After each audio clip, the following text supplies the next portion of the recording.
तर hi friends, तर मी तुम्हाला मागच्या ब्लॉगमध्ये दाखवलं होतं की आम्ही असं किल्ल्याच्या आतमध्ये प्रवेश केल्यावर एक मोठा डायनासोर आहे आणि त्या डायनासोरच्या वरी जाते वेळेस पायऱ्या आहेत.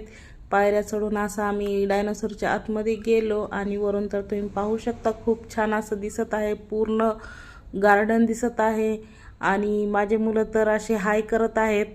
आणि हे डायनासोर पाहू शकता किती मोठे मोठे आहेत आणि साईडनं तर बिल्डिंगा पण आहेत. आणि असं मी फोटोशूट केलेला आहे. आणि नंतर आम्ही डायनासोरला बाहेर निघते वेळेस असं घसरगुंडीनं निघायचं आहे. मग आम्ही घसरगुंडीवरून आलो आणि लेकरं छान थोडंसं खेळले. आणि ह्या किल्ल्याची लाईटिंग तुम्ही पाहू शकता, संध्याकाळी लाईटिंग लागली आणि खूप छान दिसत आहे. तसंच हे कारंजे पण बघू शकता, खूप छान आहेत.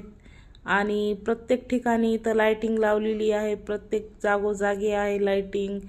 छान वाटते संध्याकाळचं वातावरण, असं मस्त कुठंतरी फिरायला गेलं आणि तिथलं व्हिडिओ ते शूट केलं की मस्त वाटते छान असं. आणि कारंज्याला लाईटिंग लावलेली आहे आणि लोक पण असे थोडे थोडे आहेत, कारण संध्याकाळची वेळ झालेली आहे, लोक घरी परत जात आहेत.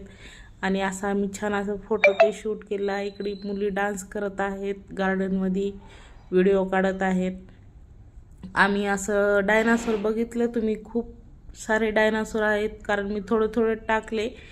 तर तुम्हाला जर पूर्ण डायनासोर बघायचे असतील, डायनासोरचं गार्डन, तर तुम्ही पिंपळे गुरुला येऊन नक्की भेट द्या. खूप सुंदर ते गार्डन आहे.